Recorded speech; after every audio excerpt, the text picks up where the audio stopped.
We have another Learn with the League, and I'm here on behalf of John Klaus and Linda Hagedorn, who are our program committee but are out of town today. And we're pleased to have Don Kahn from the Ames Electric Utility, who's going to talk to us about the past, present, and the future of our municipal utility. I want to thank the library for hosting us, as they always do so well, and congratulate them on their recent award.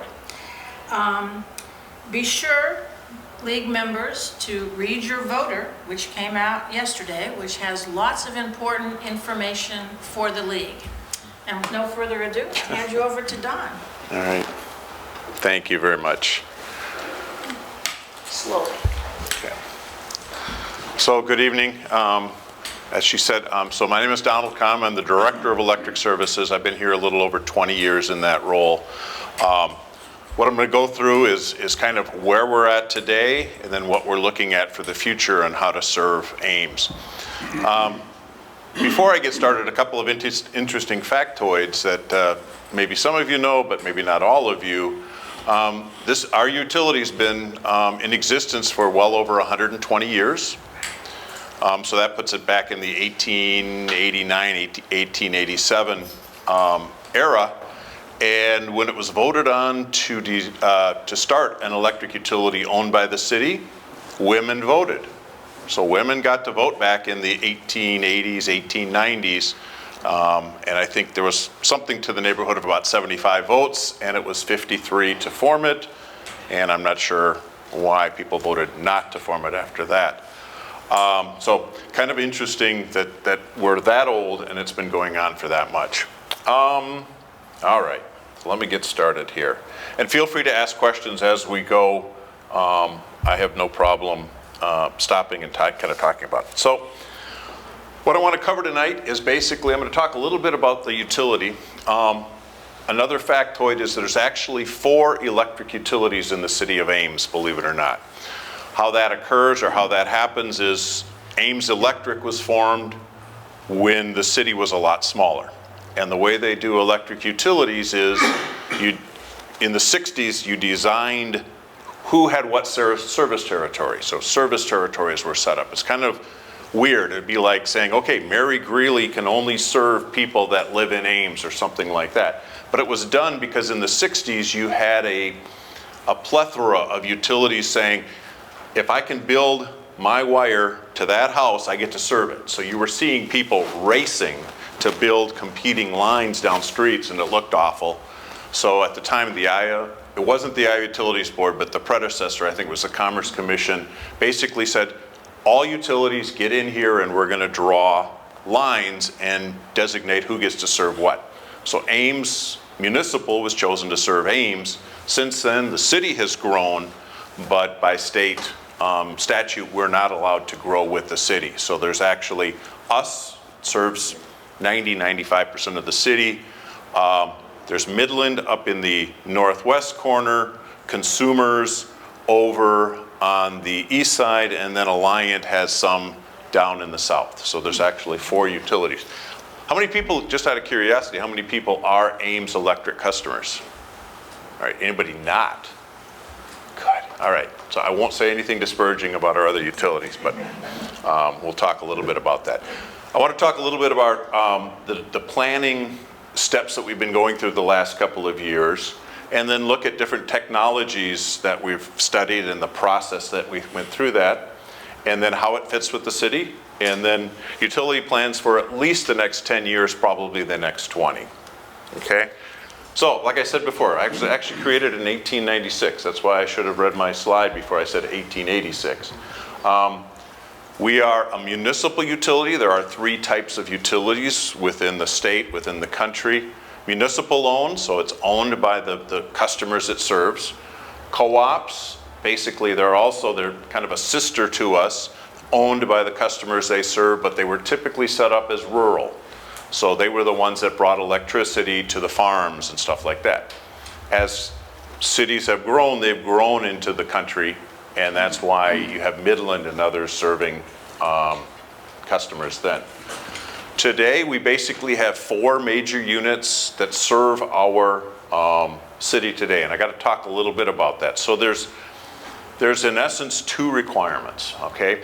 One is by law, we're required to maintain enough capacity. What I mean by that is we have to have the capability to generate our absolute peak load plus about 8% more, 8 to 10%. Every utility has to do that, and it's different across the country, but within the Midwest, it's 8%. The reason that being is if any one unit trips offline, that 8 to 10% can pick up the load, and it's a reliability thing. So if our peak load was 100 megawatts, we'd have to have the capability to produce 110 megawatts is how that's measured. So that's the capacity. It has nothing to do with energy. It just has to be able to run if you need it. The other side of it is where and how do we get energy? So we can produce it with our own units. We're also interconnected with the grid, so the grid we can buy off of the grid if you want, and I'll talk a little bit about that as we progress through this. So our oldest unit is unit 7. The 7 and 8 are old. So 7 was originally gas-fired, and then it was coal-fired, and now it's converted back to natural gas. It was put in 1967. I would ask how many people weren't around in 1967, but I think I can pick them out in the room. I'm a little older than 67, so I was around when Unit 7 was put in. It's a smaller unit, it can produce about 33 megawatts. It's currently natural gas, and it can also burn RDF is refuse-derived fuel. It's a fancy name that my predecessor came up with. Rather than saying we burn garbage, it's refuse-derived fuel. So it's not just the cities, but it's the county's garbage that is hauled to the resource recovery facility. The recyclables are pulled out. Anything that's burnable is shredded, and then it's literally blown through a tube with air under the railroad track to a bin that we have. If you drive by it, it's orange right now because we're trying to keep it together. It's so rusted that we've actually foamed it, and the rust and the foam, it looks orange if you're on the south side of the tracks, about 2 blocks in by Story Construction. So it's held in there, and then we take it from there and then blow it into the power plant. We cannot burn RDF by itself. We have to add natural gas to it, and that's actually based on a permit. And I can get into all of the fun stuff, but when we used to burn coal and RDF, our permit requires us to we can only burn so much RDF by weight. So when you take coal and RDF, coal weighs a lot more than natural gas does. So we're actually limited to about 10% by weight. I gotta get both. We do it by weight, and we also do it by BTU content. So I better double check that. But bottom line is, when we say we're burning RDF, it's a good thing in that it's keeping it out of the landfill, but we need to burn a tremendous amount of natural gas to consume the RDF. So that's kind of a misnomer when people say, oh man, all my electricity is coming from garbage. You have to understand that it takes natural gas to do that. We are going to stop that process in 2027 for several reasons. And if anybody wants to ask me those reasons, we can talk about that. In 1972, a gas turbine was put in. A gas turbine basically is an aircraft engine. If anybody remembers the 707, not a 727 or 37 or 87 or 70, 707, that's basically what gas turbine number 1 is that was put in 1972. It has the capability to burn natural gas and fuel oil, but I will tell you right now, if we hooked up natural gas to it, it would suck a lot of natural gas. So we only burn it on fuel oil right now. There's not a natural gas pipeline big enough to that site to burn it on that.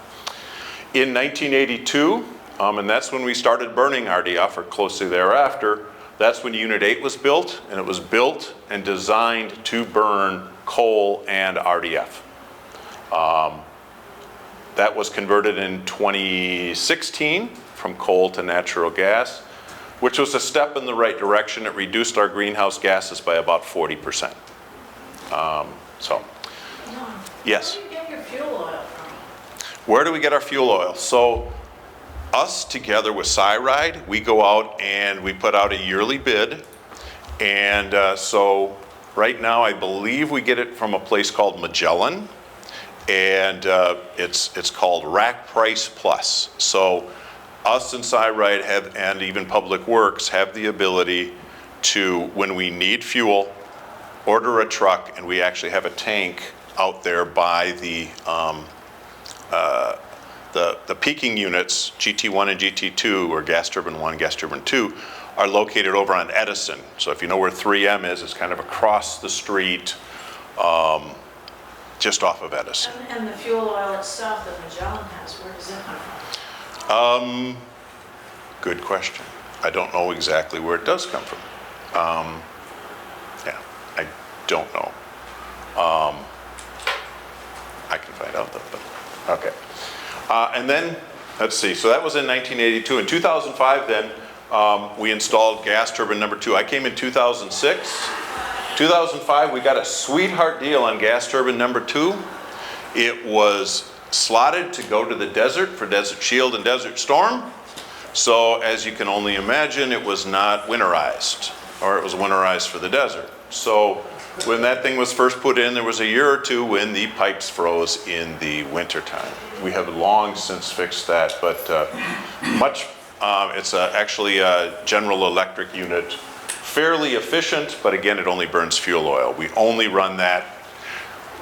We use our peaking units, the 2 gas turbines, to in essence price hedge against the grid. So as grid prices start going up, we have a known guaranteed cost on both of our baseload units, which are Unit 7 and Unit 8, and on our peaking units. So we can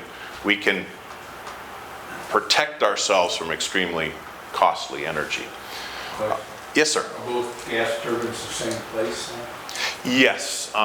If you again go down by Edison, we have a city fleet building, and just behind the city fleet building, there's GT1 and GT2 sitting there. They're separate, but they're right there. We then started. Yes, ma'am. And those are your peaking units? Those are our peaking units. That is correct. Yes. So how often do you have to run those? Well, it's funny you say that. So typically our peaking units will run less than 100 hours a year. We actually, when it got really cold in January, like bitterly cold, we actually ran them on that Sunday when it was minus whatever. And we were actually asked by the regional grid to run it to in essence, I'll say protect the grid, but it protected our costs, but it was also needed for the region just to help boost it up because things were freezing, so they wanted that extra power. Let's see. So then we started adding some, yes? I was going to say, don't you typically just run the peaking units in the summer? Historically, yes, interestingly enough.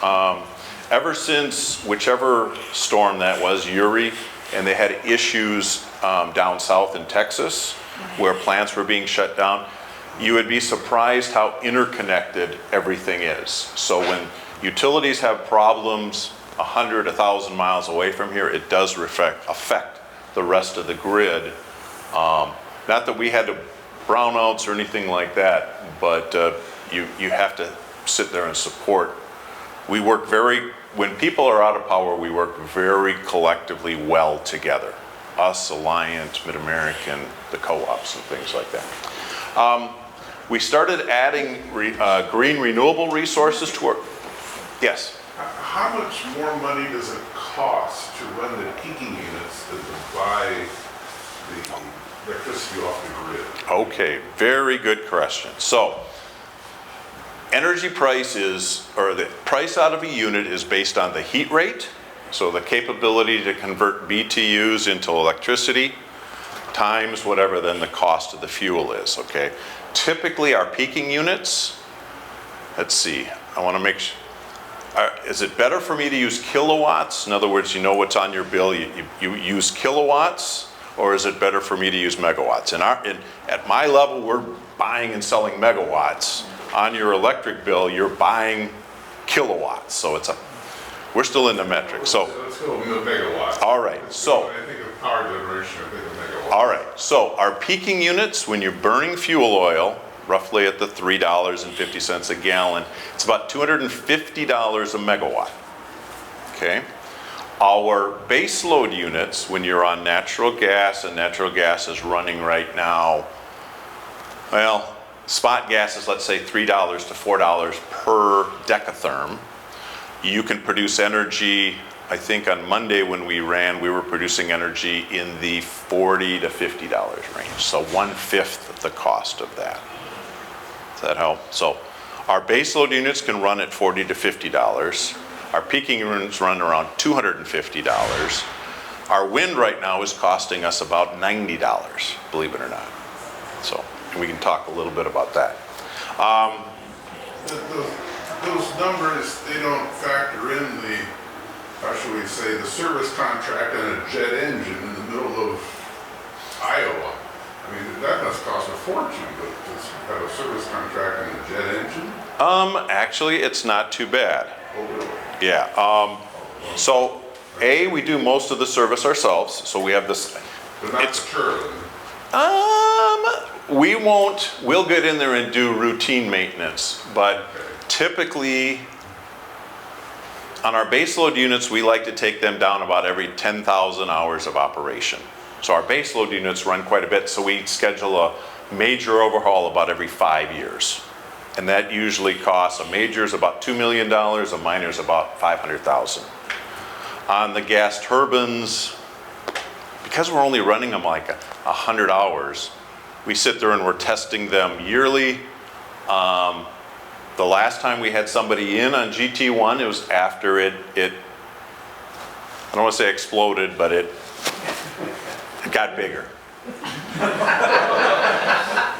Now What you're telling me is it's pretty much scheduled maintenance then, it's not emergency maintenance. Correct. Okay, that Yeah. explains a lot. Yep. Yeah, our GT1, and this is, I would even have to go back and get more information, but supposedly the GT1 that we put in had what was called a skinny 10. All right, so the 10th stage in the blades was skinny. And GE, when they came out, or whoever, Pratt & Whitney maybe it was, they came out several years ago and said, replace your skinny 10 with a fat 10. And we never got the memo or whatever, so we still had a skinny 10 in there, and the skinny 10 at one point failed, sending a little piece of something. And when you send if you understand an aircraft engine, you're sending a little piece of something through something that's spinning very fast, and little pieces tend to cause big problems. Our insurance covered it, and it's fixed and working. Okay, so we went in, so we wanted to add green, okay, and there's two ways to add renewable resources. You can buy it and own it, or you can sign what's called a power purchase agreement. Both have their pluses and deltas. So with wind, we're not wind experts. We don't have people that can climb up there and do things. So we went out for a request for proposal, and we ended up buying into the solar farm by Colo and Ziering. There's about 150 megawatts of wind. It's called Story County 2. And we own, or we have under contract for 20 years, 36 megawatts. Of that 36 megawatts, we then sold 6 of that to Iowa State at cost. So we bought 36, working with Iowa State, they wanted 6. We bought it together for a 20-year contract. That contract ends in 2029, so we're into it's 26 now, so we got about 5 years left. And then one of the things that we looked at was, it's our understanding that a lot of people wanted to put solar on their roofs. Okay, and that's good, but there were several people that were renters or students or somebody that literally didn't want to put a solar panel on their roof. So we experimented and said, let's build a community solar farm. It's down by the airport. We put in 2 megawatts, and people could buy air quote panels out of the solar farm. And so for, at the time, $300, $320, you could buy a solar panel, and then over the next 20 years, you would get credited for whatever energy that produced. Many panels were bought. In fact, our biggest buyers, if you will, were churches. And it's kind of an interesting side piece. Churches, what the heck? People would donate money to their church, supposedly for a tax write-off, and then the church would go and buy the solar panel. And it was good for the church because they had some of their energy paid for the next 20 years. So it was a lovely gift to the church. And those people that wanted to contribute to the church could then, and I'm not a tax expert, but could then supposedly write that off as a donation to their church. Kind of a neat concept. So many of our churches have quite a bit of renewable energy purchased through that. Yeah. So we are looking at some other solar, and I'll talk about that a little bit farther along. The other things to mention, so the peak Dan, and if I'm going too slow, tell me and I will speed things up, but I want to make sure I give you as much time as possible. Right now, our absolute peak demand occurred in 2023. It was July something. We hit what's called 138 megawatts. So for that 1 hour, that was the maximum demand. Our forecast was 143. And why is that significant? Several reasons. One is, when we hit that peak, it causes us to start saying, how are we going to serve that peak in the future? So it started the clock on what new generation do we build to meet that peak. We have to buy transmission on that. And if you recall, we have to have enough capacity to meet our peak plus 10%. Our previous peak to that was 127, so it went up 11 megawatts. But it was quite a while. I think we peaked last was like in 2012, so it took us a while to hit that peak. I said at 143, the community responded wonderfully. I remember talking to the superintendent of schools. They normally, when school is out, and they must cool the schools in the summer, and their standard process is they probably turn the air conditioners on at 7 in the morning, they run them till 5 o'clock at night, and then everybody goes home. They kind of shut them down and do that. When we called them, they said, well, there's nobody here. We could shut the air conditioners off at 2 in the afternoon and it really won't bother anybody. And that shed about a megawatt of that. We called up people like Amcor, one of our largest customers, and they said, tell you what, we will send people home. We can shed 6 megawatts. It was either 4, they shed 4 megawatts. We can shed 4 megawatts. So they shut down voluntarily to help curtail that. We controlled air conditioners, which gave us about another 2.5 megawatt savings. Other people just did whatever they could. They didn't turn their stove on at 5 o'clock at night, which if it's an electric stove is using electricity, and then your air conditioner's running harder. So we were forecast to hit 143, and we kept it at 138, which was phenomenal. That was in 2023. We have not hit that again. In fact, last year our peak was only 127, but it's significant. We also track how much energy we sell. So this is non-time dependent. We typically sell more in the summer than we do in the winter. Winter is growing as we start putting in heat pumps and things like that, and electric vehicle charging stations. But there is so much more room, if you will, both on our wires and on our generation, that winter is not a problem. Our absolute winter peak occurred 2 Januaries ago, where we barely hit 100 megawatts. So you can see we have 33%, 38% more room in the winter, which is why we're encouraging people put in heat pumps for winter heating. Heat pumps work better than air conditioners. From a summer standpoint, they're more efficient than any air conditioners. What's the base load that peak is coming up off of? Base, so in other words, typically what is our Are you talking peaks, but what's? Yeah, so in the summer, 20 or 30 or 50 or 200? Yeah. More than- in the summer, typically on an average day, we'll see about 100.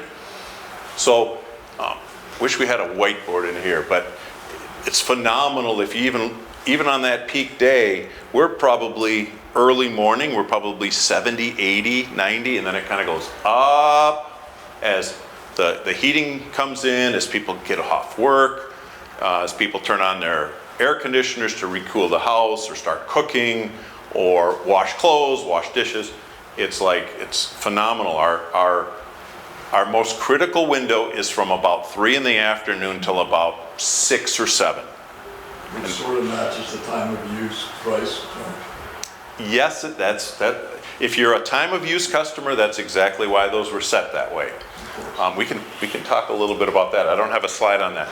Last thing I want to do, and this is a little dated, this is 2024 data, but it hasn't changed much. So here's the amount of energy we're getting from refuse-derived fuel, 3%. To get the 3% of that energy out of that fuel, I gotta burn I gotta burn all this natural gas to get that. So roughly about 50% of the energy today, and it's changing a little bit, comes from our own native generation. That's good, but then it's also a lot of natural gas. Our wind is providing us about 11%, and then solar about 0.5%. We only have 2 megawatts, and it only comes on when the sun is shining, go figure. And the wind only comes on when it's blowing. The rest then, what we do is we buy that off the grid. And what we do, it's not just long-term contracts. We literally have staff that sits there and says, okay, our price to produce it, I said, is $40. They will look for the next day and the real time every 5 minutes. If we can buy it on the market at less than $40, we'll buy it. That just keeps our costs lower. In the future, the day we're off RDF, which is supposed to be in June 30th of 2027, this thing will swing widely, and this will grow, this will look like this, and this will get cut in half. Yes? How much does it cost the Ames consumer to burn the RDF versus using the electricity for whatever you use the electricity for? Okay, let me see if I understood. So the question is how much is it costing us? Okay, and that's a tricky question. Sure it is. Okay, because I could sit there and say, I'm burning all this gas just to burn garbage. But what am I getting? I'm getting a ton of energy for that gas too. All right? So one way to look at it is, if I wasn't doing this and I did more of this, I would save money on natural gas, but I would need some of that money savings to buy more of the energy. We could probably save $5 to $6 million a year. And our budget's about 70 million, so it's a 10% savings. It's not insignificant. Not insignificant.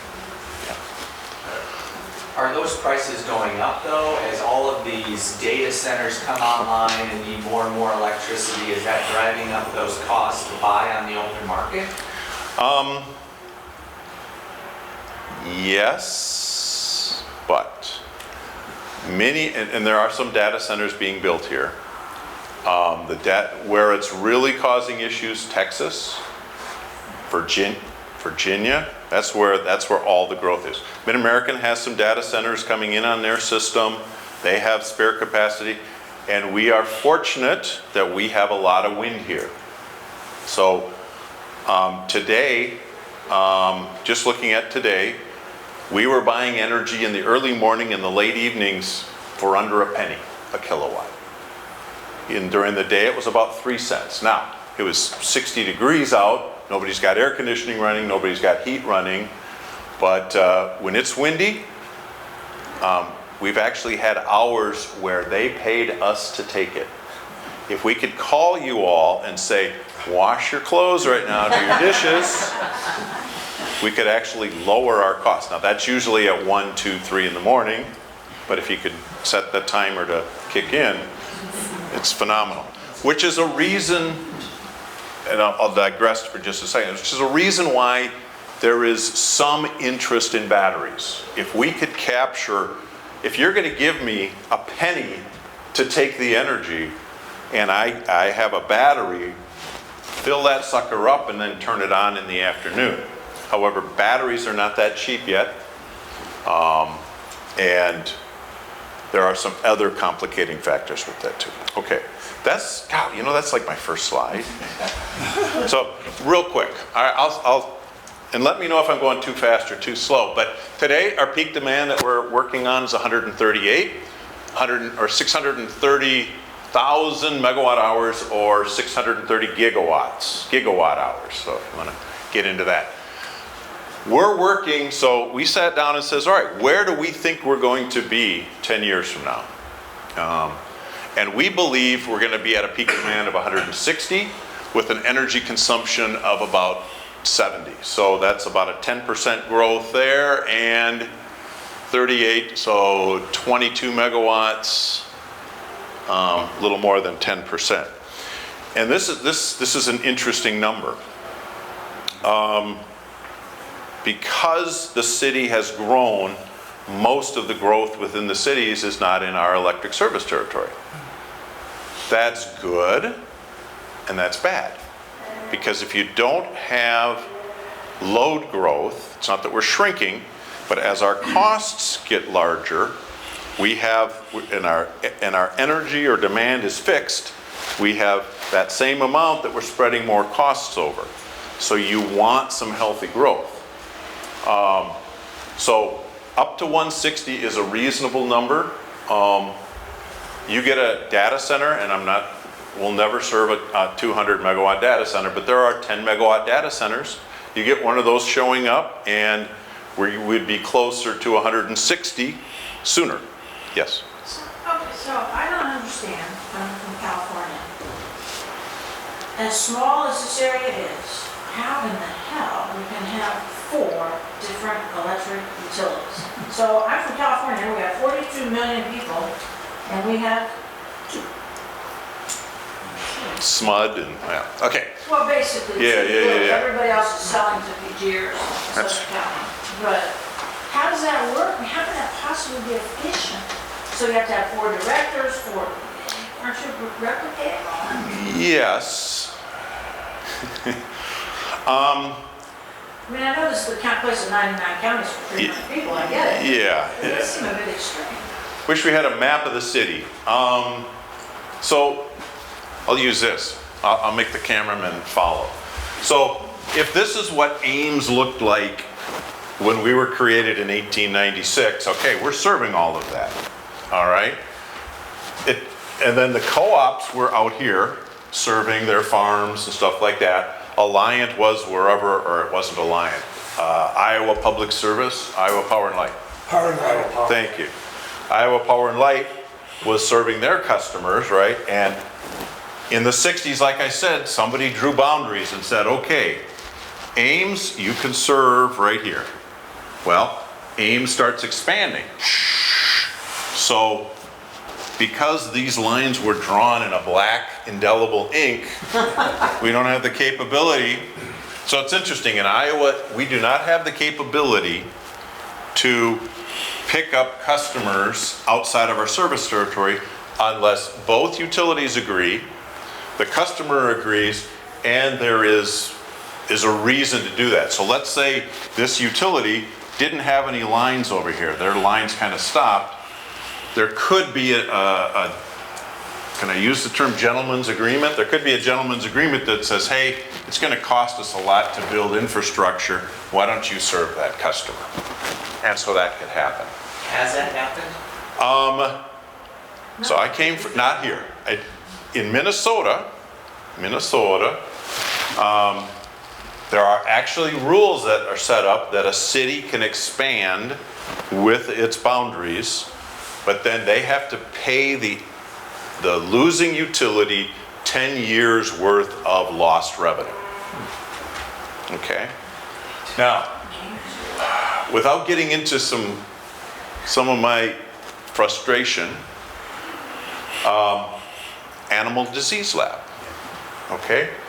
Animal Disease Lab, don't ask me why, was built in 2 different service territories. The north half is built in Alliance, and the south half is built in ours, all right? Inefficient, okay? Well, National Disease Lab came to the city of Ames and says, this is inefficient, we should be served by one utility. Ames, give up that territory and give it to Alliance. Okay, that was like about $1.5 million worth of revenue. So we would have then had to take all that $1.5 million in loss and pass that on to other customers, all right? And we said, service territory boundaries or service territory boundaries, both utilities have to agree and the customer. And for whatever reason, they did not have to play by those rules. Long story short, we were ordered to give up the customer. In exchange, we got $2.5 million in lost revenue. And Alliant is now serving most of the National Disease Lab. But that is a situation where it worked contrary to where we're at. Okay, a little bit more in the background. Hey, there's a map of the city of Ames. This is so cool. All right, see this little thing right here, the donut hole? That's Alliance service territory. Don't ask me how it was created, but this is oh my gosh. I've called it the donut hole for so long, but it's the, there's just a little stuff in South Ames that is served by Alliant. State nursery or? Not closer than that. It's not that far out of town. Tea garden area. Yeah. So there's tea garden in there, a couple of other roads. All right, so in addition to our generation, the other thing that Ames has going for it is we are interconnected, seriously interconnected with the rest of the grid, okay? We have a 161,000 volt line that goes over to Boone Junction, which is a SIPCO, Central Iowa Power Cooperative. So we can carry a lot of power and serve the city that way. In the mid-teens, we then also built a line that goes down to Mid-American's Ankeny substation. That's also a 161. And then when I say 161 kV, it's 161,000 volts. It's good load carrying capability. And then we have a 69 kV line, smaller, lower voltage, that then goes down to John Deere, which is a Mid-American one in Johnston. So it goes through, it kind of goes by Huxley, and it picks up Alleman and things like that over there. The other red stuff up there, we've designed, our engineering group does a fantastic job of redundancy upon redundancy upon redundancy. We do not like outages because you don't like outages. If anybody brings up derecho, we'll talk after this, but the derecho, well, let me talk about it. Derecho, 10 poles here on the ground. Derecho, this line opened up. There was a tree in the line. Derecho, there was like 6 poles on the 69. We had our smaller unit number 7. Little engine that could. So at the time we're serving 60, 70 megawatts of load, and we had those 3 lines in, and good old 7 was producing 33. Just it held on for 5 minutes, and we finally pushed the button to open it up because it was, I mean, voltages were sagging, lights were dimming, and we said, shut it down, let the city go black, and then we'll start picking up the city. And that's what we ended up doing. And I apologize to those that were out for days. There were so many lines that were down because of trees, you know, having lines in the backyards and things like that. We had to literally cut our way in. We had crews from 7 other cities in here working sun up to sundown, trying to get those lines back in. Within about 8 hours, well, another funny story. Oh, man. So those 3 lines opened up, okay? We drove this, saw, okay, we got 10 poles. That's going to take a while to fix. Oh, there's whatever, 6 poles here. That's going to take a while to fix. We found the tree there. All right? For safety reasons, we needed a guy at our substation to watch and make sure the breaker's open so nobody touches it when it's energized. And we started calling the operations center at SIPCO and calling and calling and calling, and they wouldn't answer. I will tell you what I wanted to do, and I didn't do it. I wanted to get the universal padlock key and go out there and just do it myself, not figurative. Calmer heads prevailed. We ended up calling the chairwoman of the Iowa Utilities Board to give us the home phone number for ITC's CEO, whom I called at dinner and said, get somebody out there. And that's how it took them about 6 hours. Once we could verify that was open, we removed the tree, closed it in, and then we just started picking up as many substations as we could. We had half the load back within an hour after closing that. But it took, and granted, Alliant, if you were in Cedar Rapids at all, they suffered probably worse than us, but they talk about Cedar Rapids, they don't talk about Ames, and it took us about 6 or 7 days to get everybody back. But a lot of it was the backyards. Okay. TO and market participation. So these lines are critical for stability, reliability, allows us to buy on the open market. TO is, we are a transmission owner and a market participant in MISO. MISO is the Midwest Independent System Operator. They run the grid from Canada to Louisiana. It's kind of the center, not Texas. Texas does their own thing. Texas does not want to play with other people, okay? So we're allowed, MISO regulates the transmission, and it also creates an energy markets system that we participate in. And we're part of the Mid-American Load Balancing Area. So we work very, very, very closely with Mid-American. They're actually a very good partner to be with. We have a unique relationship with Iowa State. So Iowa State, that 138 doesn't include Iowa State's load. There are several things to us. They are a retail customer. How many people see those big, beautiful signs that say Mid-American Field? All right. Guess who sells the electricity? Ames. I want to put that on the transformers so badly. Mid-American Energy Field, powered by Ames. But we haven't done that yet. So the stadium is our retail load. We serve that as any other retail customer. Vet Med Complex is a retail load of ours. They're also what's called a wholesale customer. So there's probably several Iowa State employees here, but they have that district steam heating system. They burn natural gas to create steam to heat and cool buildings, and the waste steam is used to produce electricity. For years, we were the exact opposite. We created steam to produce electricity and then sold our waste steam to Mary Greeley for heating and cooling. We had a steam line that ran from the power plant, under the road, down the sidewalk. You never had to shovel that sidewalk.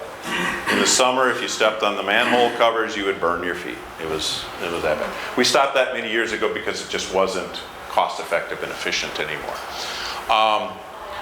So anything that they do not produce, or anything that they don't produce to serve their load, and it's about 10 to 12 megawatts, we go out and buy it on their behalf in the MISO market and then sell it to them at cost. So that's how we do it with Iowa State right now. They're also a transmission customer. Years ago, 1991, we entered into an agreement. Everybody in their rates has a cost for the build out of the distribution transmission system. Iowa State said, can we work something out? So what we do is they pay a load ratio share on everything that we invest in the transmission system. So when we built this line for about $25 million, they paid roughly 18% of the cost. If we do any maintenance, they pick up about, today the load ratio share is about 17, so they pick up 17% of the cost. It's a very, very, very good working relationship. We were panicking several years ago when University of Iowa did the thing where they sort of sold off the utility for 100 years and stuff like that, because it would have blown up our working relationship, because we don't know what would have happened had Iowa State done the same thing. Under our contract would have been null and void, and I don't know what would have happened. You see up there, yeah, Jack Trice, Mid-American Field, powered by Ames. Tell all your friends. Okay, I'll start picking it up. One of the things that we tried to create was basically, what is our driving force? What is causing us, how much time do I have? Like another 30 minutes maybe? Yes. Okay. We created this triangle. So reliability is important to us. Affordability and sustainability are the three mantras. Affordability, we want to keep our rates reasonable, avoid large increases, and compare ourselves to the surrounding utilities. As the mayor tells me, he is not on our system, his electric rates are 80% higher than ours. And he wants me desperately to build a line to his house. And I can't. Service territory. So we don't raise rates much, but some of the things that we're looking at here in the near future is we're trying to do 1.5% rate increases for a few years to build up for some of the things that we're trying to do. Sustainability, okay? We want green resources. We have the climate action plan that we're working towards. With current federal administration, this has become difficult, to say the least. The 30% tax credits, either investment tax credits or production tax credits, they've gone away for most people at the end of December. There's a slight window open now through July 4th, if you can, what's called safe harbor a project. If you start a project today, you can safe harbor it, and then you have until 28 or 29 to build. It's very difficult because some are scared that somebody may claw back, even if they did that, somebody may claw back that money. So it's like July 3rd, your program's gonna cost $100, July 4th, it's gonna cost $130. It's like a light switch. And so we're working on something that I'll share with you as much as I can. Reliability is important, okay? Transmission, we want all the electric lines connected in Ames. We want ability to remove, so if any one or two of those lines are gone, do we have enough generation and do we have enough capability of continuing to serve our customers? So that's a design factor. And capacity-wise, remember I talked about capacity versus energy, we need to have at least 110% of our loads covered by dispatchable generation. And this is one of the issues with wind and solar. If the sun isn't shining, your solar isn't worth anything. If the wind isn't blowing, your wind isn't worth anything. And it's not us deciding how much wind and solar is worth from a capacity standpoint, it's MISO. MISO goes out and says, okay, the utilities across the country this month, or across their system, peaked at 5:30 on March 16th. They then look and say, how much wind was on in the entire grid? How much solar was on in the entire grid? And they come out with a magic number and say, okay, 100 megawatts of wind, there were 16 megawatts on, so that's the value of the capacity. And they do that month by month. Solar at 5 o'clock, solar peaks at noon or 1, depending upon, at 5 o'clock there was maybe 30% on. So if you have 100 megawatts of solar, it's worth 30 based on MISO's numbers. So it's something we look at. Batteries are a game changer, and we could talk about that. Okay, so from those other things, we created 5 basic things. Number one, we want to maintain the ability to serve the city's peak load with generating units that can be turned on at any time. Thermal generation is important. Whether we run them or not is secondary. We run them for cost savings and reliability. If I can buy renewables off the grid and stuff like that, and it's cheaper, I'll do that. But we need dispatchable generation, so when that's not there, we can do it. Under normal conditions, I want to have 3 major transmission lines, or 3 transmission options to serve the city's electric load without local generation on. When we stop burning garbage, a benefit of burning RDF is we have a unit online all the time. So if we lose a line, we've got 30 to 60 megawatts of whatever our load is covered because there's generation running. That's a beautiful thing. It's not cost effective, but it's a beautiful thing. So we want to beef up our transmission. If you've heard about Prairie View, the industrial park, we're going to have an ownership share in the substation, that Alliance building out there, so that we can bring another line into the city. It's going to be the cheapest transmission line that we've built. That'll give us another 161 kV source into the city. Keep our customers' costs competitive with with surrounding electric utilities. And this is interesting. I've got a slide on this. This sounds weird. We want to limit overproduction when generating only from green resources. You say, man, why? If we got 200 megawatts of renewable resources, let it run. You know, we're going to be not only helping ourselves, but we're going to help everybody else. The issue that happens is any energy that is above our own load goes out into the grid, which could be a good thing. But we dwarf in comparison to like a Mid-American Energy. So the day we're overproducing and selling it into the market, you know what the value of it is? 0 or negative. I know you're looking at, wait a second, how can that be? So, all right, utilities, not Ames, investor-owned utilities have the ability, or had the ability, that when they built wind, they get a production tax credit. So if their wind is, as their wind is producing, the federal government cuts them a check for like $0.015 a kilowatt. All right? So they're going to want those wind turbines to run. So when they bid their generation, and this is another hour-and-a-half discussion, when they bid their generation into the market, they bid it in at negative prices so that their generation gets picked up so that they get their credit.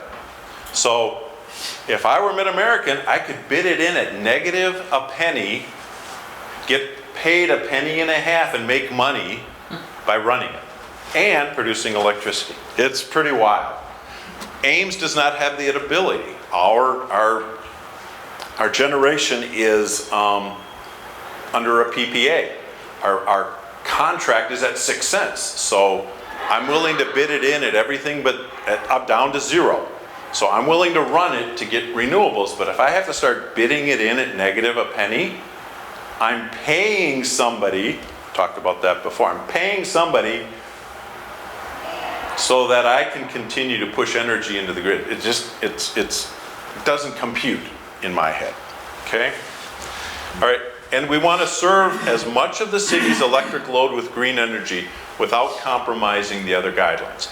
That's the plan we set up. Now, I will tell you right now, current administration blows half of this stuff up. Okay. We also have to talk a little bit about Unit 7. I'll move through this quickly. So Unit 7's old. 1967, from a power plant standpoint, is old. They're typically built to last 20 to 30 years. 1967 is almost 70 years. 65 years. Something like that. It's getting old. We're band-aiding and duct taping it, and we're doing everything we can. We had a company come in and assess, there's like 13 components: the boiler, the turbine, the electrical system, the cooling system, all of this type of stuff, and the transformer. The transformer for Unit 7 was bought used.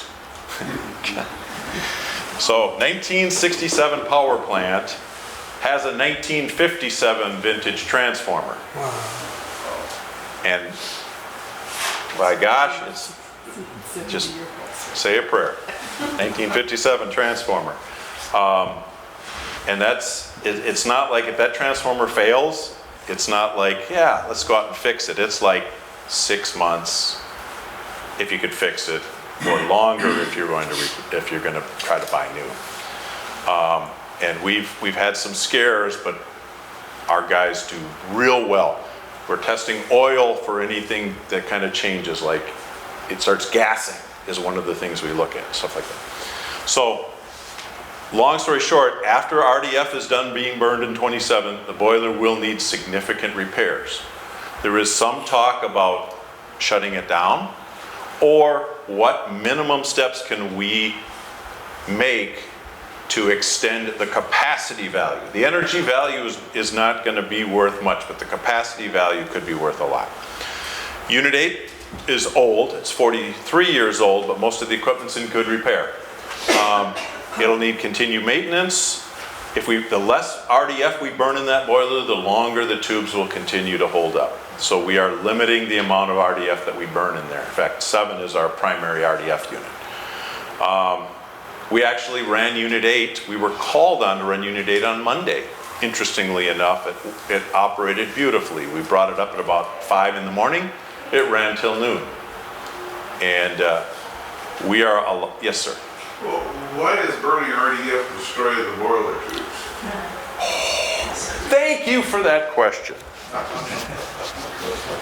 Well, I can't. In the olden days, Is there oxidizer in the? Oh, there is.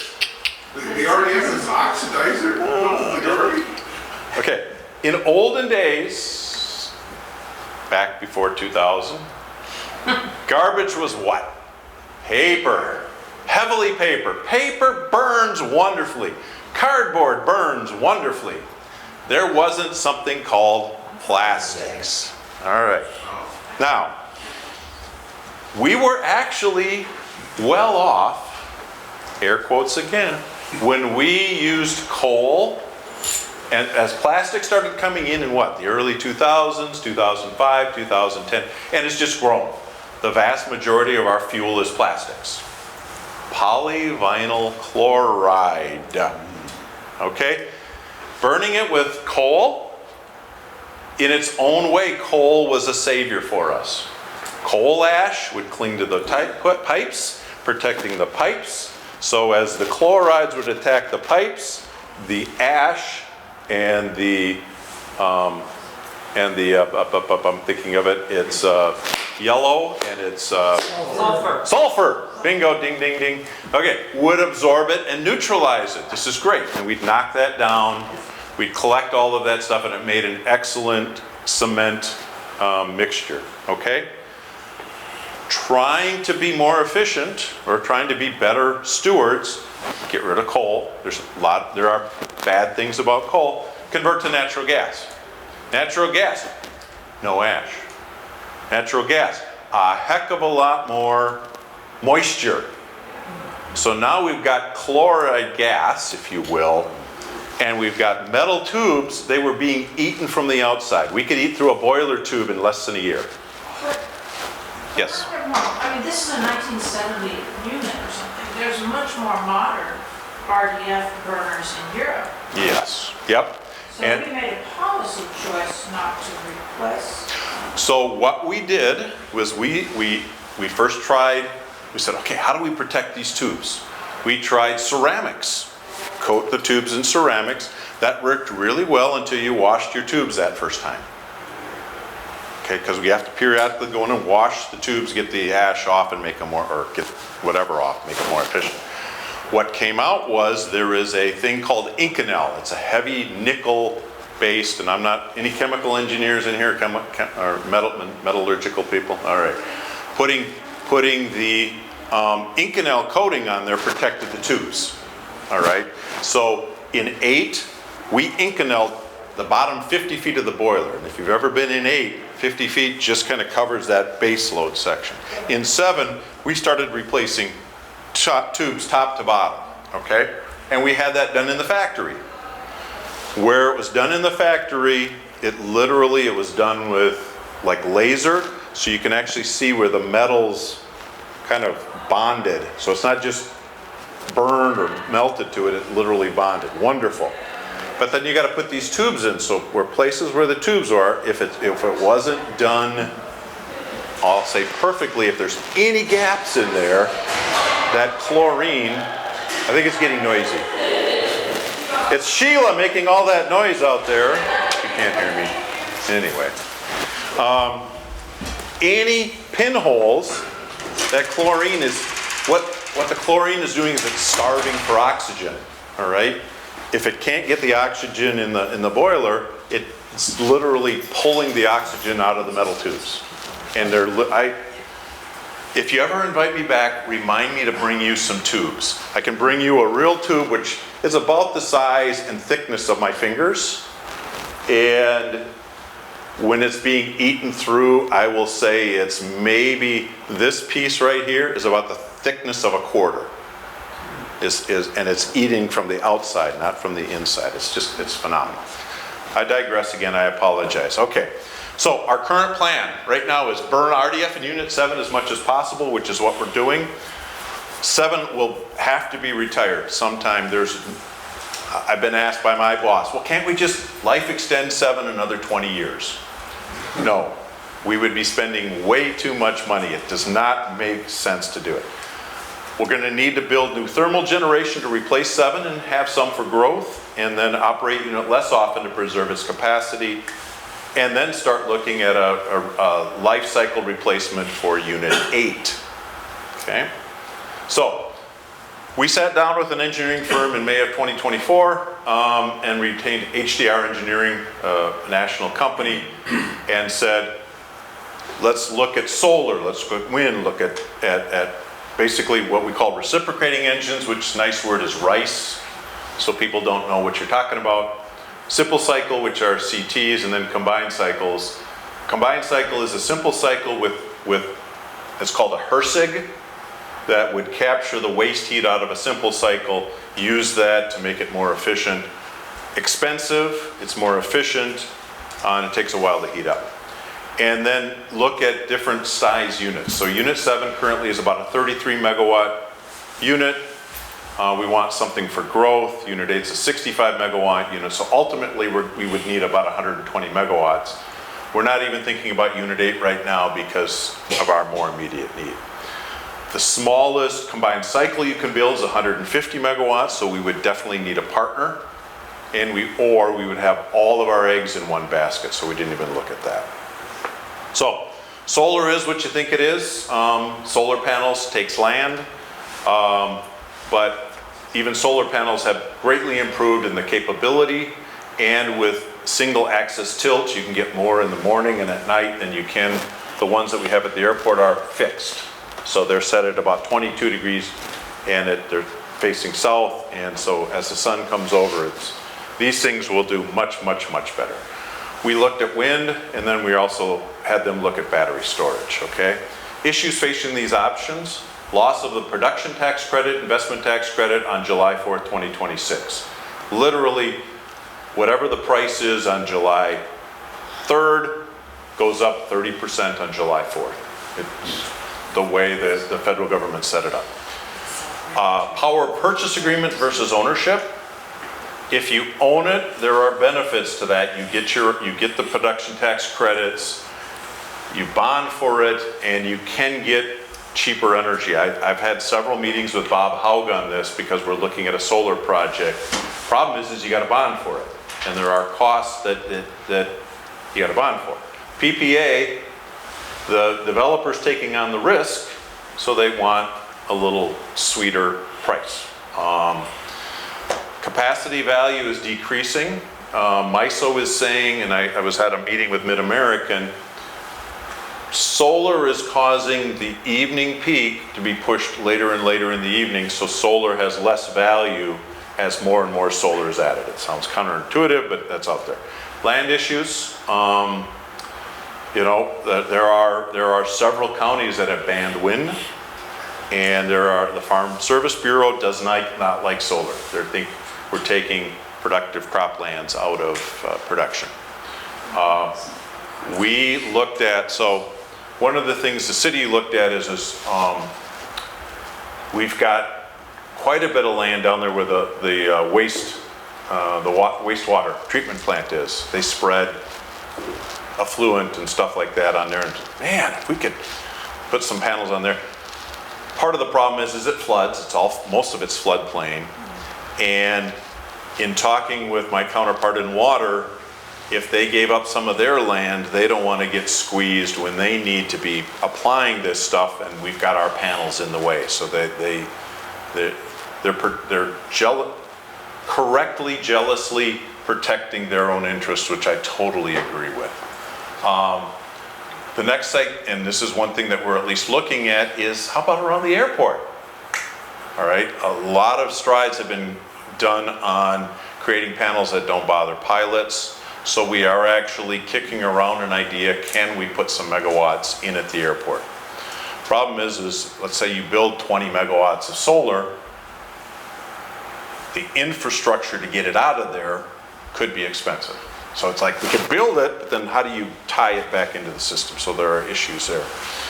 Load generation mismatch. I'll get to that. So the thermal ones, reciprocating engines. I'll talk about that more in a second. Simple cycle. There's your aircraft engine, and then what makes a simple cycle a combined cycle is here's your aircraft engine. You capture the waste heat, and you, in essence, capture it. Maybe make steam and then put it through a second turbine, so you're getting much more energy out of it. The cool thing about this thing, all right, what got these things so cool into the system? How many people have gone on a cruise? These are Carnival Cruise Line engines. So anytime you've been in a cruise, that's what's powering. They're very efficient, all right? They're not, I mean, they are creating greenhouse gases, super efficient, fairly quiet. Now, look at this. See the size of the guy? Look at that. So this kind of looks like, oh yeah, it's like an engine out of a Mack truck. No. This is an 18 megawatt engine. That's the size of the guy, that little guy down there. So we're looking at possibly 3 of these. Okay, why? Ability to cycle. Those Rice engines, you can have them from 0 to full load in 2 minutes. Our Unit 7 takes 6 hours. Our Unit 8 takes closer to 12 hours from 0 to full load. Reason being is they're steam boilers. So you've got all of this pipe that's cold. You've got water in it. You first got to heat that water up. And if you didn't know this, the boiler is hung from the ceiling. You know why? If you put it on the ground and heated it up, it would crush itself under its own load. So you literally hang it from the ceiling, so as it's heating up, it stretches, and you can literally watch, you can see from beginning to end how much it stretches. It's quite wild, okay? Provides heat rates, ratios of fuel to power, so our heat rates are 11,000 on these units, okay? These heat rates are in the 7,500, okay? The better the heat rate, the cheaper the energy output is, because it's more efficient in turning BTUs or gallons of oil or whatever into energy. Relatively clean for the environment. Nothing beats wind and solar, but these are because they're efficient, and they're not what we're burning now, these things can about 70% more efficient, and they create less greenhouse gases. Okay. We then modeled all this. I won't spend a lot of time on there. Basically, we gave them all of our hourly load information. We told them what we paid for energy by every hour, and they modeled. They did 800 different cases saying, if you had a gas turbine, how would it run? If you had a wind turbine, how would it run? Yada, yada, yada. Here's the interesting thing. Okay, so Bright Night was the company. This is what our load looks like, and I love, in fact, I've got my staff doing this for me all the time now. Color-coded, okay? So, months of the year, so this would be January and this would be December. Hours of the day, so there's basically in each of these there would be, in a month there's 4 or 5 pieces of data. So there's In January, there's going to be, no, there's going to be more than that, but January, there's 30 days, 31 days with hour 0. So this is what our loads are, and then it's color coded. What do you notice in June, July, and August, and September? Our loads are higher. Air conditioning. When are our loads down? Shoulder months early in the morning, shoulder months late at night. So in March, April, and May, no one's running air conditioning, no one's running heat.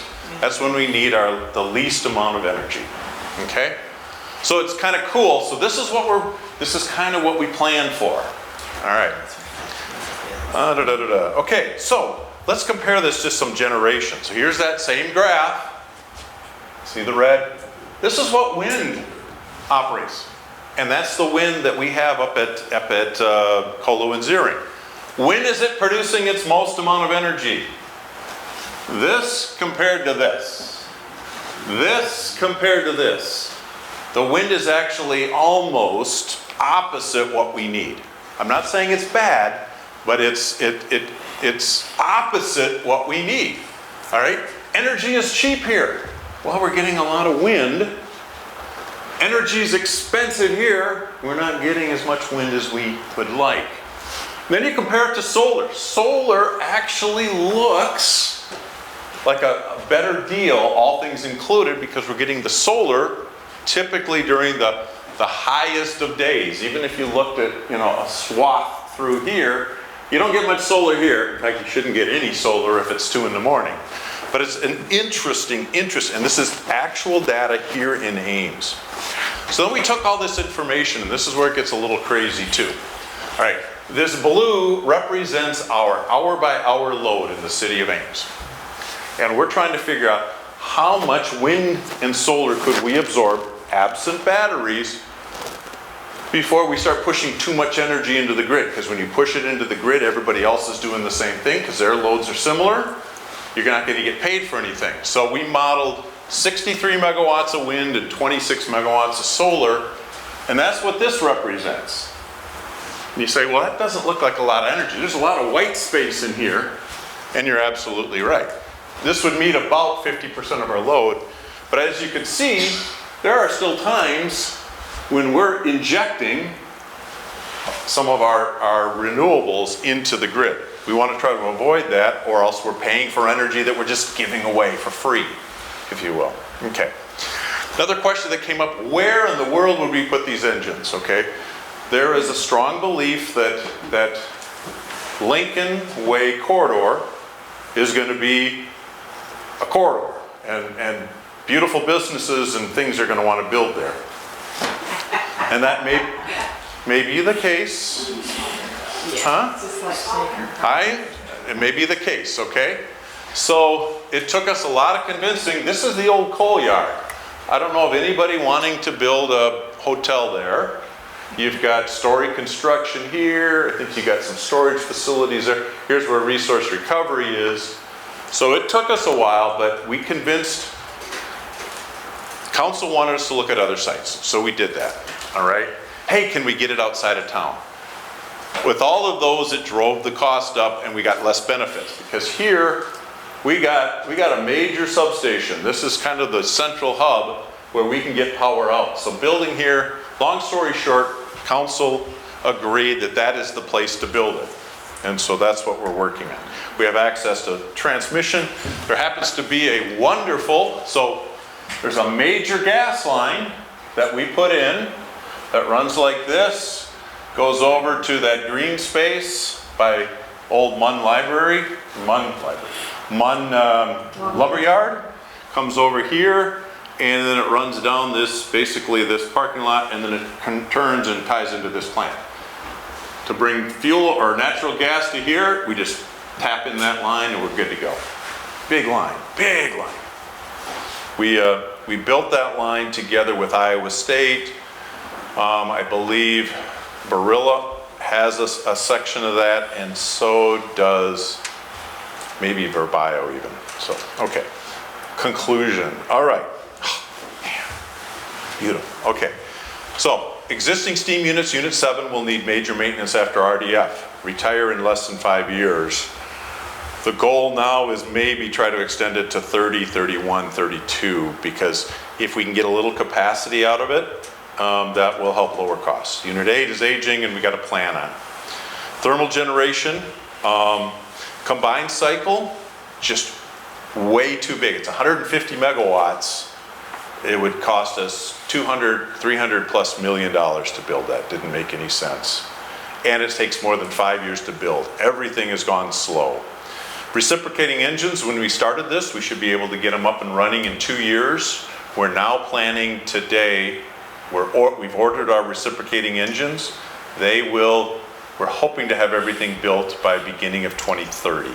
So that's 4 years from now. Reciprocating engines also work because of the size, so it's almost modular. We would put in 3, and we would design the space to have another 3 if and when we needed them, either to replace 8 or load growth and things like that. It's got a good heat rate. Combustion turbines, higher maintenance costs, a little less efficient, and they got a 5+ year build out. Okay. Ironically, reciprocating engines, Cedar Falls is about a year ahead of us. They're putting in 2 of these. I wanted to name it something like, Carnival Cruise Line's generating station, but nobody would buy into that. Our utility plan going forward, construct what we call our new Ames Energy Center. RICE units are the best fit for the city.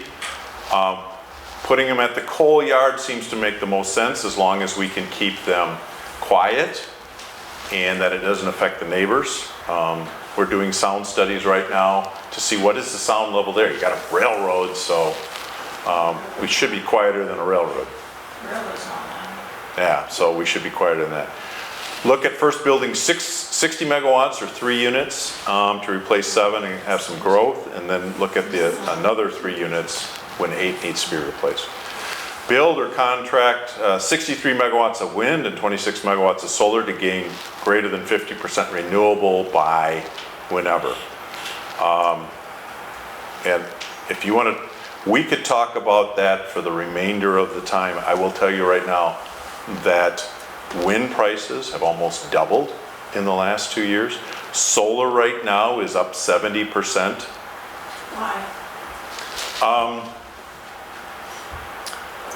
Part of it is tariffs or the perception of tariffs. Part of it is data centers, tariffs. Solar panels are not being made here. And even on some of these other reciprocating engines, I remember when I was giving a presentation like this to City Council, our current president came out and said, I think there should be a 10% tariff on Europe. Well, these reciprocating engines come out of like Germany. So at the time, the units themselves were like 60, let's say they're $1 million a piece. It went from 60 to 66 million in 4 hours by just the president saying, there should be a 10% tariff. And the other thing is what's driving up the cost is the loss of the production tax credit and the investment tax credits. I know of, so Mid-American just closed on Shenandoah in December. That was one of their wind projects. Salt Creek 2, which is over near Marshalltown, is closing. Fortunately, they've got all of their equipment. I know of nobody starting right now with a wind project in Iowa. Solar seems to be the predominant, but even then, people want you to build 200 megawatts. And so we would have to either find a partner. The one project that is viable, but we're studying it, is the airport. 25 megawatts located in Ames. We're not having to deliver it, things like that. You mentioned batteries. Yeah, okay. Let me finish this. So this is what I was kind of talking about before. This is us burning gas and RDF. If we can do the wind and solar like we want, then our own generation would probably be running almost half. And that would only be running when it's cost effective and the wind isn't blowing and the sun isn't shining. So I was going to answer the question before I went there. What was the question you? Batteries. Batteries, okay. So, and the prices have come down a little bit. So this is a little off. This is about a year and a half old. They said $1 million a megawatt hour. Okay, so if I wanted batteries just to serve our peak, our 138 megawatts for 1 hour, 138 million bucks. That's a lot of money. Maybe more so all at once. Yeah, and I think they're coming down. So even if it's a half a million a megawatt hour, you need, so to gain the capacity value, you want a minimum of 4 hours. So if I wanted 20 megawatts for 40 hours, that's 80 million bucks. And then you got to time it. When do I charge it? When do I discharge it? Yes, sir. The batteries, are we talking sodium batteries, or are we talking lithium batteries, or are we talking lead acid? The sodium is a lot cheaper. I mean, they're working on it. It's not quite, Yeah. commercial yet. Yep. But they are working on it. Yep. I know they're looking at different things. I think these, I don't know if they're lead acid, I don't know if they're lithium ion. It's just what they're quoting because they want, it has to be fast charge, fast discharge. So whatever, that's out here yet. We've only just started talking about it. So this is kind of our timeline. I think that's what we've kind of talked about. I think, yes, I'm available up for any questions. We can go into any other areas you want.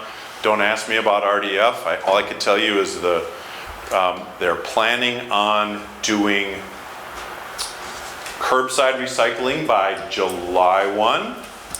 So garbage cans will be delivered, or recycling cans will be delivered in June.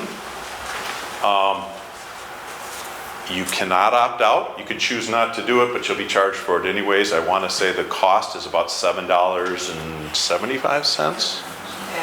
So the biggest thing there, it helps you and it helps us. The less we burn in the power plant, the less natural gas I buy, the cheaper it gets. We were able to do some things, and council just authorized me to go out. We have our gas locked up through June.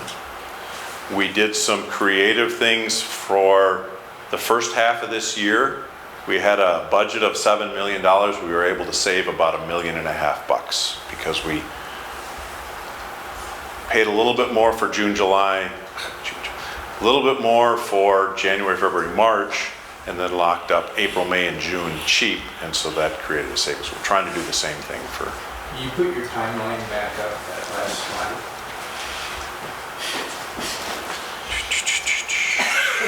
I'm kind of wondering, you're talking about 3 reciprocating engines. Yes. They go in 2030, is that when they're working? Yes, yes. Okay, and then Unit 7, then you get out to 35, you retire Unit 8, you're talking 3 more engines to do that? Yeah. So, okay, and you quit burning RDF, so the resource recovery plant goes away, right? Yeah. Yes. In 27, by third, well, So- 27. torn down. So the The big power plant then, you don't need a boiler anymore, right? correct, At 2035, correct. so the big power plant goes away too? It could. Is there any value in that, or not much? I half joke with my staff that, if they can do it for Roosevelt, they could do it for the, can't you imagine having a room in there with those floor to ceiling windows, and it would be high-end condos downtown? And right near the train And, tracks. oh, beautiful. No, The impressive part of it is the gallery with all Yeah. Yeah. but you're right. And I think there is a long-term view of city council, like, get rid of that power plant so that you're not staring at it when you're sitting on Main Street, okay? I do not have enough money in my budget today, and granted, it's 10 years out, 50, to tear that down. Can you imagine the concrete and the infrastructure that's in there? I will tell you that we talk about Unit 7 and Unit 8. I still have Unit 5 and 6 in there that have not been torn out because it's cheaper just to leave it. There is stuff that's just Yep. there. And those were put in the 50s. Okay. And that's the oldest stuff that's left. Yes, sir. Well, Do the Rice engines eliminate the turbines? So, All of them? yep. No, They're still- because there's still value in, so if our, okay, let's quickly run through some numbers, all right? Unit 8 is 70 megawatts. Unit 7 is 35 megawatts. There's 105 megawatts. Then our 2 gas turbines are 25 and 18, so that's 130, 148, and our peak load was 138. And then we get to count about 10 megawatts of our 36 megawatts of wind. We are right there. If I replace Unit 7, 40 megawatts, 2 of those Rice units, 20 each, replaces 7, and that gives me 20 megawatts for load growth. I still need my peakers and stuff like that. And those peakers, they're expensive, but we'd only run them for reliability and for price hedging, if you will. As you head out to 2035 and beyond, we're retiring 50 to 60-year-old stuff, that with more Rice engines, you've got now 6 of them. Yeah. Do the turbines disappear then? Because you can turn them, you don't have to have them all running. So, yep. So, on one of my early slides, I said replacing 7, replacing 8, and having 20 megawatts for any kind of growth. That's 120 megawatts. That's 6 Rice units right there. We would have to put in more to replace the peaking units, if you will. And they won't fit on this site. What about your modeling? I mean, the climate seems to be going into increasing variability. So how confident are you in your modeling estimates for future peak or? In other words, will we hit 160 megawatts or will it be higher? Darn good question. The modeling that we did from a climate standpoint is air source heat pumps actually are more efficient than air conditioning, so that should drive our summer peak down a little bit, and it should build up our winter peak. So we have more megawatt hours to spread the costs over. Electric vehicles, I think we're going to see much more saturation, but the idea then is to encourage through time of use rates. Charge it after 10 o'clock. There is so much cheap energy out there after 10 o'clock. That's not to answer, I think, where you want to go is, how do we stop greenhouse gases? What is it that's going to take to do that? And until I think batteries mature, you need something to link up with wind and solar to give them that capacity and to be able to move wind energy where you need it. Yes, Please excuse the interruption. The public computers will shut down in 20 minutes. The library's laptops will need to be returned and toys put away in 20 minutes. The library will be closing in 30 minutes at 9 o'clock. Thank you. So do we have any more questions? yes, a couple, yeah. Yeah, go for it. So all these cars that have right today 70, 100 kilowatt, megawatt batteries sitting in them, you're gonna have them sitting all over town, and I know you're in the business of putting bi-directional meters in, because I got one in my house now. And are you making plans to peak load with those guys in a year or two? So our good friends at Ford had created that with their Ford Lightning, and then they stopped making the Ford Lightning. Yeah. But it is being talked about, but so it's honestly a double-edged sword. To try to set up a program like that, we would love to do it, but we don't know all of the benefits. If there was more saturation on EVs, I have an EV. I would love to keep my house on, plug my EV in, and then serve my house from 3 to 8 when the prices are high, and then charge it up after that. Lot of infrastructure to do that. So we would be, maybe it's another $20 a month with the right device to be able to do all that. It's been talked about, but we don't have a Those good. devices are gonna come basically in the cars. At least that's what they're doing in Europe now. Okay.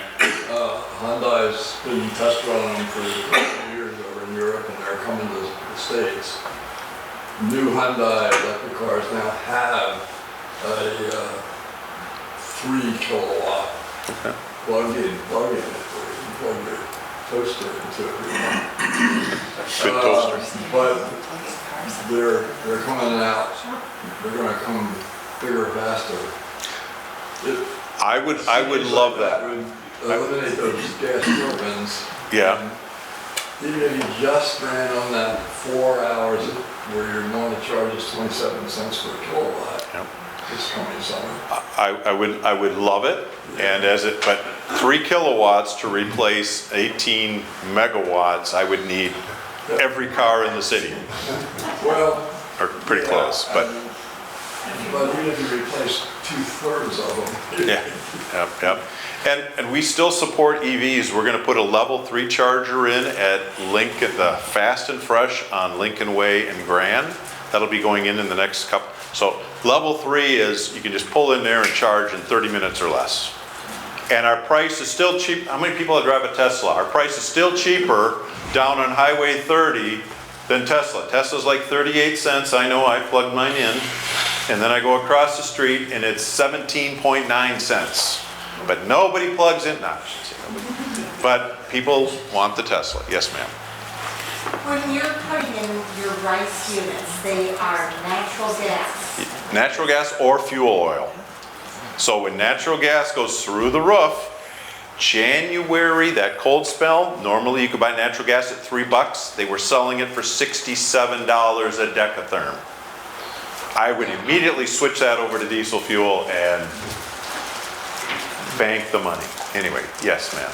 But no other option. Actually, now that you bring that up, technically, and if you can tell me where I can find it, I'll do it. They can also burn 40% hydrogen. So natural gas hydrogen mixture is what I've been told. Find me enough hydrogen. You know, for a while there, they were talking about hydrogen centers. Well, I mean, there was a lot of money in the previous administration where they were going to build these hydrogen centers, you know, like Iowa partnered with Nebraska, who partnered with Minnesota, and says, put that thing here. And there was like 3 sites in the country where they were going to spend billions of dollars to create a hydrogen, I can't remember what the buzzword was, and we were not chosen. But I would love to be, what happens when you burn hydrogen? What do you get? Water. Bingo. It's a beautiful concept, but there are infrastructure, and is it going to take more energy to make the hydrogen than what you'll get back? Because you got to crack it. If that's the right term, you got to crack it to break out the hydrogen and stuff like that. Use wind. Use wind when it's. Okay. Who wants to go into business? One more. Yes, ma'am. I've been reading about these, I call them patio solar panels, where they hang them on their railings or whatever, and then they just plug them in? Yes. In fact, I was listening to NPR today, and they were talking about that. Beautiful. Utah, I think, was a place. Love the idea. Yeah. Okay. The one, and I'm not trying to be negative Nancy from a utility standpoint, but from our standpoint, safety is huge, okay? So if anybody has solar panels on their house, one of the things you'll notice is there's a disconnect switch that when we come out and test, the idea being is, so you got your solar panel running, everything's great, you're feeding your house, you're feeding your car, power outage goes out, all right? So then the power outage goes out, that disconnect switch turns it off. And the reason being is so our lineman comes over and it's on her house and he's hooking up these wires, zap, he gets killed or hurt or something. So those disconnect switches shut that power off. The ones that they're talking about today, you can literally buy, you put it on your patio roof, and you can plug it into the outlet and it feeds it in. Great, as long as there is some kind of underwriter laboratory protection scheme that says, if the power is out, don't zap anything. Protect the people. Other than that, they're very inexpensive. They're like half cost. NPR is my like go-to, you know. So NPR said that they're pretty reasonable. You don't have to do permits and stuff like that. Just please think about how it affects the greater good. So would the city come up with a policy regarding installation of those? Yes, we could, and it would basically be, go ahead, but have some kind of protection scheme that the power will never get back out to the grid, out of your house to hurt anybody. Yeah, my understanding was UL is still working on creating that piece. That is so correct. that they feel confident, so that they could say this is UL listed. Yes, because I think some of them aren't. Some of them don't have that protection yet. And UL said that they're working on something in the next few months. That's what I heard. Okay. I'm just Yep, kind of what I heard. NPR is never wrong. All right. Well, I want to thank Don for being here this evening. Thank you. And I'll stick around if we have to get out of here. I'll stick around.